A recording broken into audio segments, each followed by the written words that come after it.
If you click this video, you're probably like me in that you love a fun and immersive single-player video game. And if that's the case, I've got some great news. 2021 looks to deliver a ton of fantastic experiences for you and you alone. With two exceptions, every game I mention in this video is confirmed to release in the next 12 months. Now, I'll be covering a lot of these games in detail on my channel, so if that's something you're interested in, I hope you'll consider subscribing. But for now, I hope you'll join me as I look at gameplay details in no particular order for 20 of the biggest and most interesting single-player games of 2021.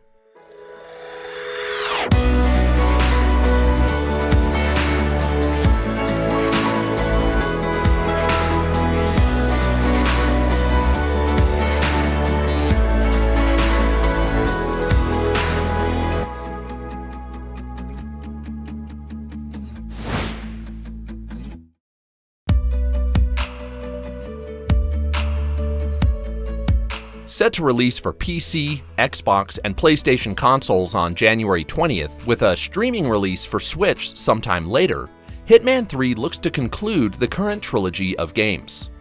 The gameplay looks right in line with what fans have come to expect, but the visuals seem to be getting a major upgrade. Improved lighting, new water effects, more fluid animations, and environments with up to 300 AI-controlled NPCs are just some of the upgrades that should add to the realism. We also know that Agent 47 will visit new locations including a Chinese metropolis, a mysterious old mansion, and a skyscraper in Dubai. The game will also feature a long list of weapons, new disguises, and a new camera that you can use for hacking. And of course, there will be plenty of ways to assassinate your targets. You can push them down a hacked elevator shaft, poison their meals, snipe them from afar, or drop a chandelier on their head. Plus, there are 20 different mastery tiers per level that you can unlock, each encouraging you to replay levels as they provide access to new starting locations and new weapons stashed in different areas. And if that wasn't enough, if you already own Hitman 1 and 2, you'll be able to play them both with all the technical upgrades of Hitman 3. And all three games are coming to PlayStation VR. That's a lot to expect, and again, it's all coming on January 20th.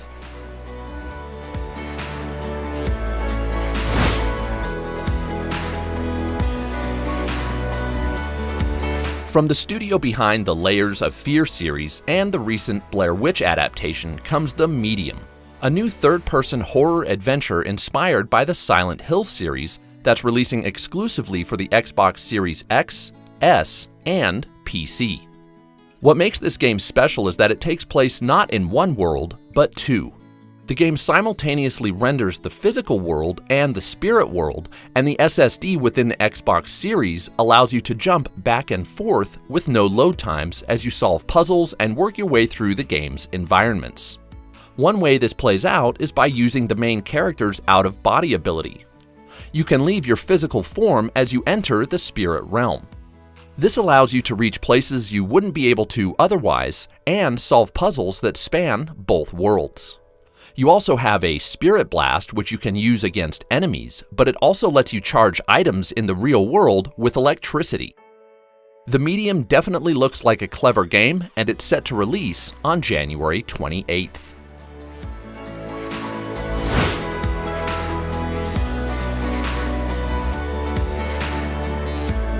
Like The Medium, Ratchet and Clank Rift Apart is one of a few truly next-gen exclusives coming out in 2021.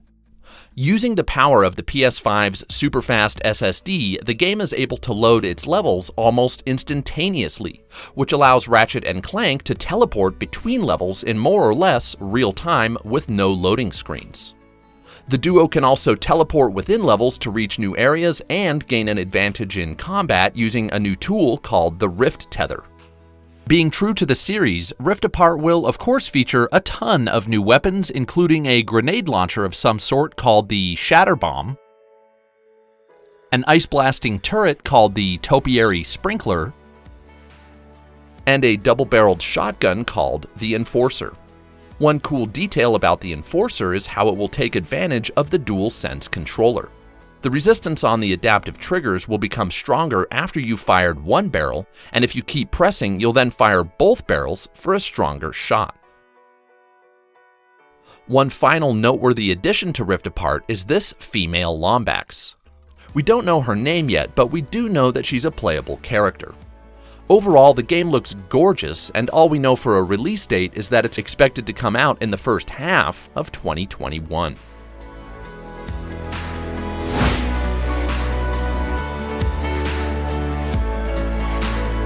Based on the trailers and everything I've read, Deathloop has the potential to be one of the most interesting games of 2021. In short, you play an assassin in a time loop. You have 24 hours to explore an island and hunt down 8 targets. If you die or if you fail to kill all of your marks before midnight, you have to start over. But in each attempt, you discover the intricacies of the island and you learn the schedules and vulnerabilities of your targets. For example, at one point in the day, there's a masquerade party on one end of the island. In order to assassinate one of your targets, you have to figure out how to get him to attend. The more you learn, the more efficient you become, and the more targets you can kill. As for the island itself, it's divided into 4 distinct districts, and they're all connected. That is to say, the game sounds more like an open world than a level-based experience. When it comes to combat, you will have guns and melee abilities, but you'll also have several supernatural abilities, such as teleportation and telekinesis. Complicating matters is a rival assassin trying to pick you off. The idea of one big island to explore and one big assassination contract to fulfill, which combine to create what is basically one big puzzle to solve, sounds incredible. For that reason, Deathloop is one of my most anticipated games of the year. It releases as a 12-month timed exclusive for PS5 and PC on May 21st.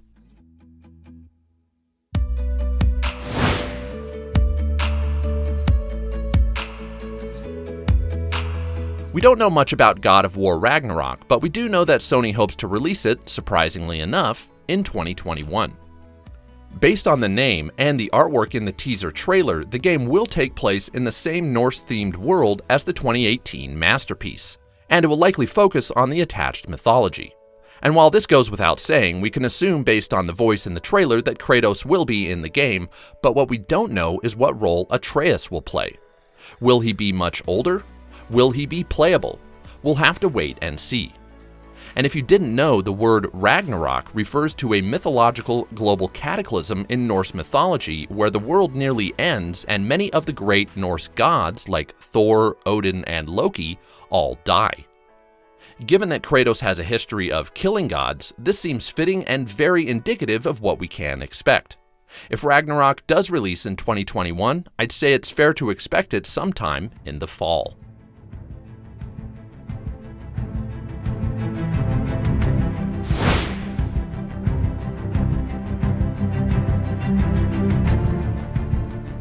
Gotham Knights is the next AAA game to be set in Gotham City.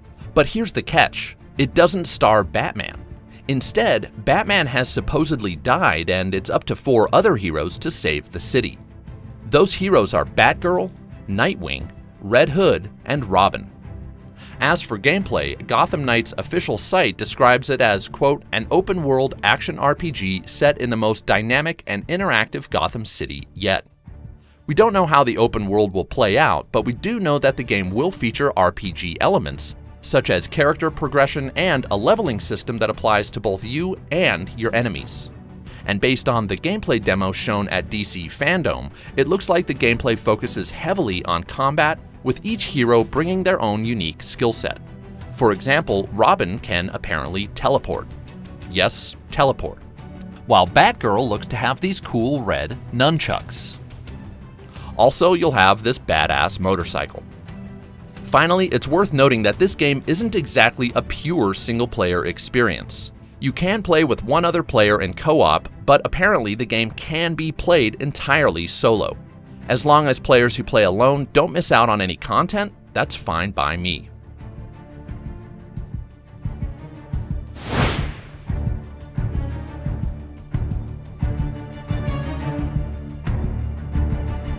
You'll have to forgive me, but I'm only showing screenshots here since Capcom is notorious for issuing copyright claims for showing gameplay footage. But getting right into it, Resident Evil Village will take place several years after the events of Resident Evil 7, and it will star Ethan Winters, who played the lead role in that game. And just like in Resident Evil 7, Village will take place in the first person, but instead of a crusty old house, the game takes place in, well, a crusty old village. That said, there is this castle in the distance, and that could be the interior setting we see here, which looks much more ornate and, dare I say, inviting. As for the gameplay, we know Village will feature a very familiar take on the inventory management system of previous games, and it's likely that we can expect the same style of puzzles as well. But the developers have said that this game will feature a heavier emphasis on action, and based on the trailers, there will be no shortage of enemies to deal with. Among other details we know is that Chris Redfield makes a return, and it sounds like he might even play a villainous role. It also seems like, based on this clip and the fact that the inventory screen features some sort of currency, that the merchant from Resident Evil 4 might make a return. Village is coming out sometime in 2021, with a recent leak indicating that it could launch as soon as April. Fingers crossed.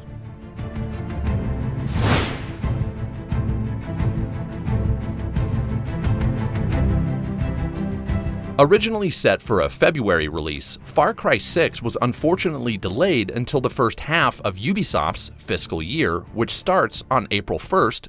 However, a leak from the Microsoft Store listed a potential release date of May 25th, but again, that's not confirmed. We do know that the sixth entry in the Far Cry series will take place on a fictional Caribbean island called Yara, held under the rule of the game's villain, a dictator named Antón Castillo. You'll play as an island local named Danny Rojos, and you'll join a guerrilla uprising to take control of the island and overthrow the oppressive regime. As for gameplay, we do know a few details. For one, this is the first Far Cry game that will feature a large city, and hence the environments will be among the most vertical we've ever seen in the series. We also know that since the island of Yara is so isolated, and because your guerrilla army has to make do with whatever they have, your arsenal will be apparently, as Game Informer puts it, unconventional. I'm expecting a bunch of homemade guns and bombs, and maybe even a new weapon crafting system. It's also been revealed that the Guns for Hire system is back, and that includes Fangs for Hire, one of which will be Chorizo the adorable sausage dog. And yes, he's on wheels. Finally, we know that Castillo's son will somehow play into the story. Will he help you, or will he turn out to be a villain as well? We'll have to wait and see.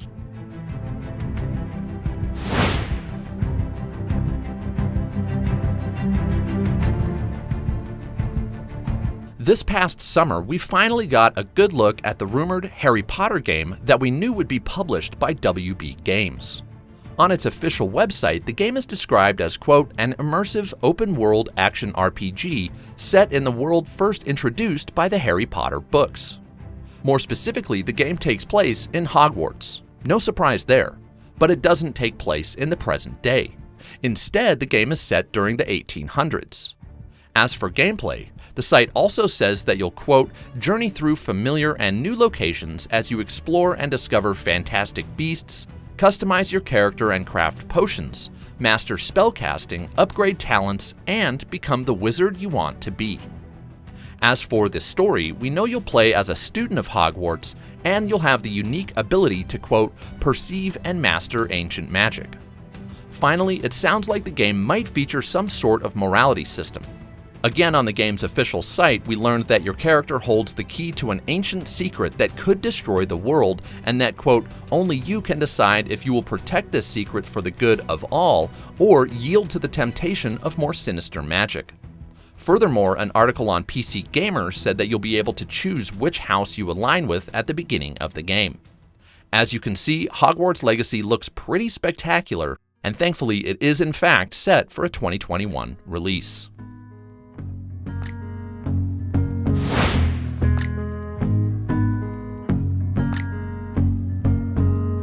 From the same studio behind the Evil Within games, GHOSTWIRE TOKfYO is a spooky first-person action adventure set in Japan's most famous metropolis.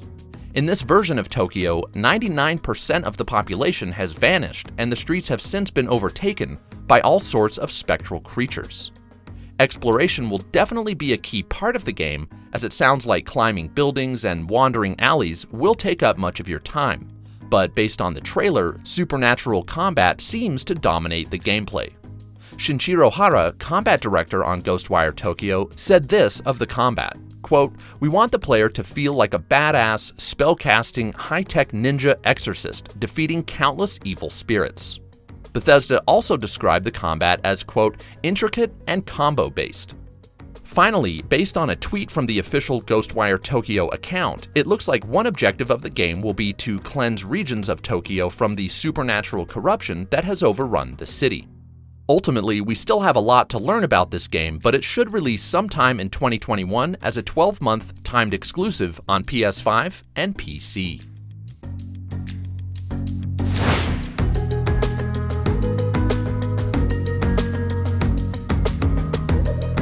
For a game set within such a popular universe, Lord of the Rings Gollum has received surprisingly little promotion. But in an article posted to IGN back in August, lead game designer Martin Wilkes revealed a surprising amount of detail. Quote, "The game mixes stealth with vertical climbing parkour. If you want a reference, you might think of it as similar to Prince of Persia. It's mostly a non-combat game, but Gollum will be able to stealthily take out enemies. We also know that while Shadow of Mordor and Shadow of War were open-world games, this world will be divided into separate levels connected by hubs. In other words, expect a more linear or at least a more contained experience. As for how these levels will play out, we know that to solve the game's challenges, you'll have to make up for Gollum's limited skill set. You'll do this by relying on abilities of allies you meet throughout the story, and by interacting with the level to solve stealth and environmental puzzles. Finally, it sounds like Gollum will feature some form of interactive branching storyline. According again to that article on IGN, you'll be able to make choices, particularly within certain dialogue sequences, that can affect the narrative. However, they won't affect the end of the game. Since this is a prequel to The Lord of the Rings, Gollum's fate is pretty much sealed.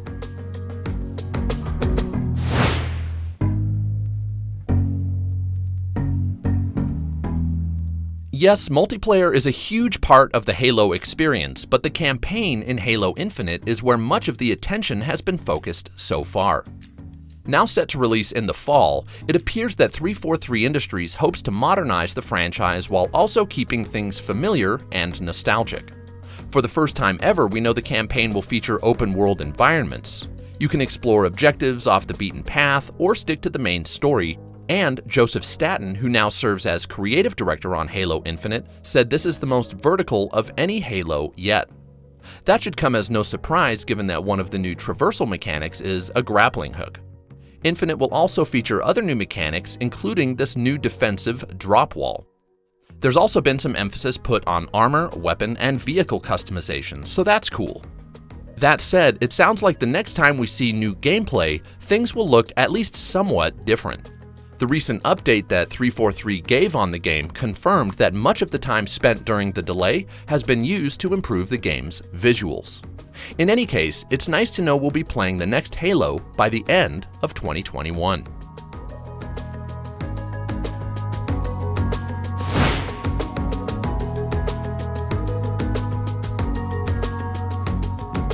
In Horizon Forbidden West, the sequel to 2017's Zero Dawn, Aloy will travel to the west coast of the former United States as she hopes to resolve a new global threat.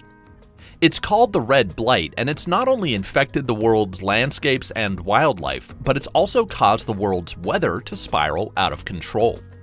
During your quest, it appears Aloy will visit a host of new locations, including San Francisco, Yosemite National Park, and what appears to be Nevada's Mojave Desert. And then there's this shot, which features a sign showing 4 aces from a deck of cards, which has led some to speculate that Aloy might visit Las Vegas.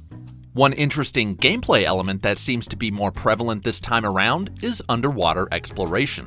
Here it seems that Aloy is not only able to hide amidst the underwater foliage, but she might also have some sort of breathing device allowing her to stay submerged for longer. Lastly, the game will feature a variety of new machines, including this turtle-like shell snapper, these giant boars, the pterodactyl-like sunwings, and these impressive trumotusks.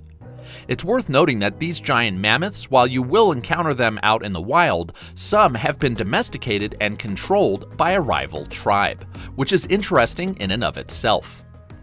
As for a release date, Sony has said to expect Forbidden West in the second half of 2021.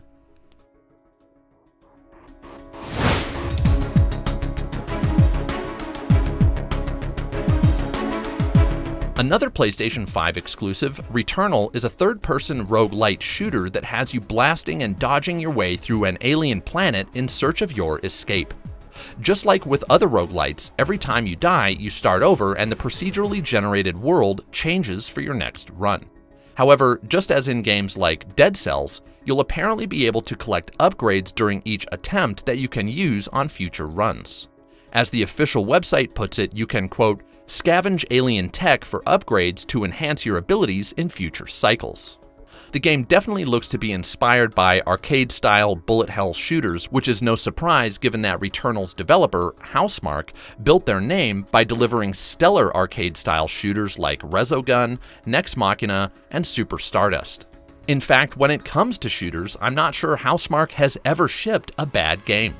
So if you like challenging roguelites, this is definitely one to keep an eye on.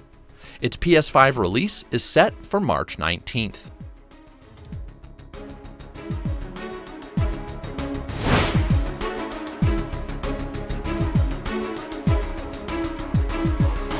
Even in 2021, Xbox Series X and S exclusives might still be somewhat hard to come by, but one to keep an eye on is SCORN. This is an incredibly atmospheric first-person shooter that looks heavily inspired by the Alien films and Prometheus, with the gross-out factor dialed up to way over 11. As for gameplay, while this is technically a first-person shooter, don't expect a pure action game. The game's director, whose name I couldn't even begin to pronounce, said in an interview with IGN that gameplay is, quote, pretty much 50-50 when it comes to gunplay and puzzles. We can also glean a lot more information about the gameplay from the description on SCORN's official site, which says that you'll, quote, explore different interconnected regions in a non-linear fashion, and that every location contains its own theme, puzzles, and characters that are integral in creating a cohesive world. So if you like to explore and you really like gross stuff, this game might be one for you.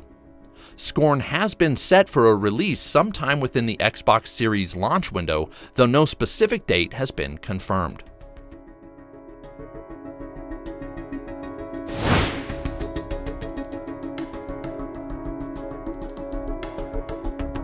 Psychonauts may not be the most AAA game on this list, but given the cult following of the original, those looking forward to its release are really looking forward to its release.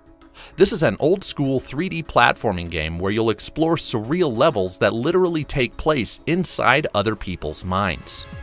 You play as Raz, and as you work your way through the levels, you'll gain new psychic abilities such as the Time Bubble, which according to an update on Xbox.com, will allow you to, quote, slow down moving objects or obstacles to create makeshift platforms. You can also expect Tim Schafer's trademark sense of quirky humor, and even though Psychonauts 2 is now an Xbox Game Studios game, it will still release on PlayStation 4 as well as Xbox One and the Xbox Series. Also, Psychonauts 2 will apparently be optimized for Xbox Series X. No word on when in 2021 we can expect this, but my bet is that we'll see it during the first half of the year.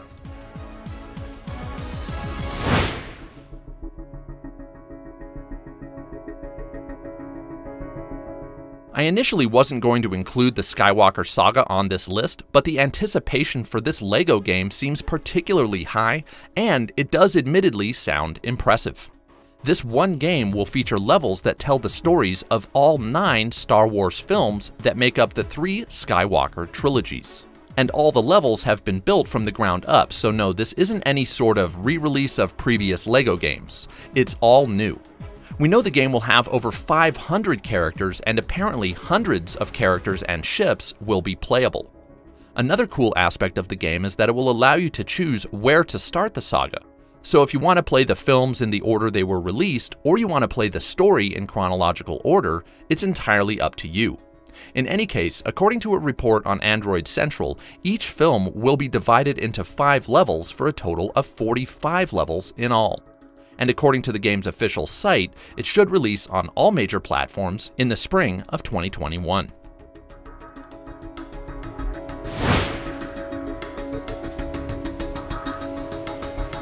Kena Bridge of Spirits is definitely one of the smaller scale games on this list, but it caught many people's attention when it was first shown at this summer's PlayStation 5 debut event.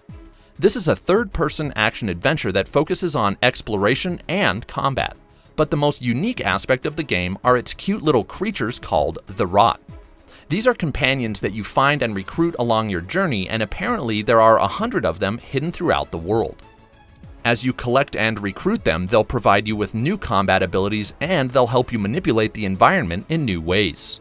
This could include mending a broken bridge so you can cross, or moving a block to help you reach a high-up area.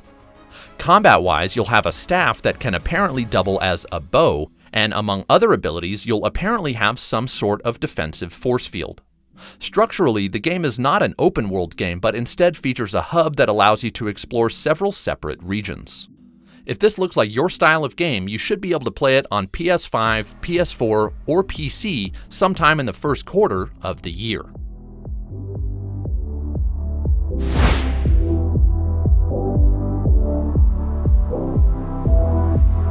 Before anybody calls me on this, I want to point out that Elden Ring, at least at the time I posted this video, has not officially been confirmed for a 2021 release. However, as reported by several major news outlets, an industry insider has alleged that the game was originally set for release in Q1 of 2021, and that COVID has caused From Software to delay that to sometime in Q2 2021. As you probably know, Elden Ring is a collaboration with Soulsborne mastermind Hidetaka Miyazaki and Game of Thrones creator George R.R. Martin, so it's fair to expect a rich world steeped in lore and dripping with atmosphere. We also know that, according to Miyazaki, this is From Software's largest game ever by volume, and that Elden Ring's gameplay is based on Dark Souls. However, it's definitely not a clone. It will apparently feature a more open world than any Dark Souls game, and we know that you'll be able to traverse the world on horseback. That said, the game will feature castles and dungeons to explore, and as Miyazaki puts it, a quote, wide variety of unique and horrifying bosses for players to look forward to. In other words, you can still expect to die a lot.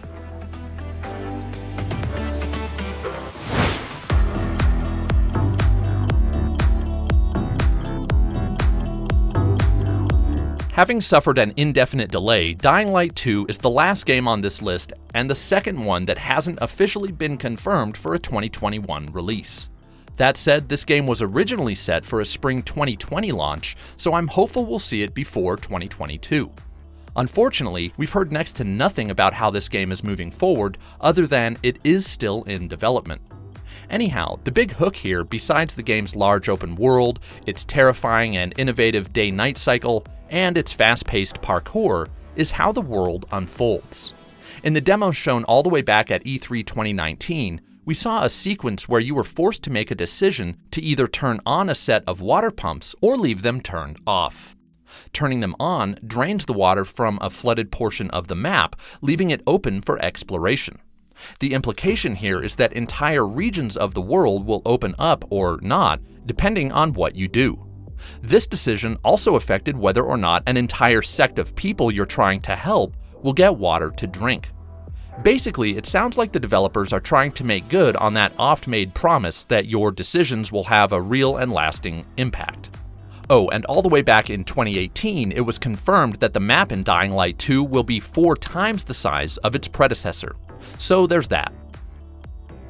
And there you have it. Those are 20 of the biggest and most anticipated single-player games that are currently set to release in 2021. And there are still games I didn't cover. Games like Bravely Default 2, Scarlet Nexus, and the Prince of Persia remake, or even Breath of the Wild 2, which many are speculating might release by the end of the year. Anyhow, if you enjoyed this video, don't forget to leave a thumbs up and share it with friends, and maybe even subscribe to the channel. If you want to catch up with me and see what I'm playing, you can follow me on Twitter and Instagram at Quest Mode Games. Until next time, I want to remind everyone to never stop questing.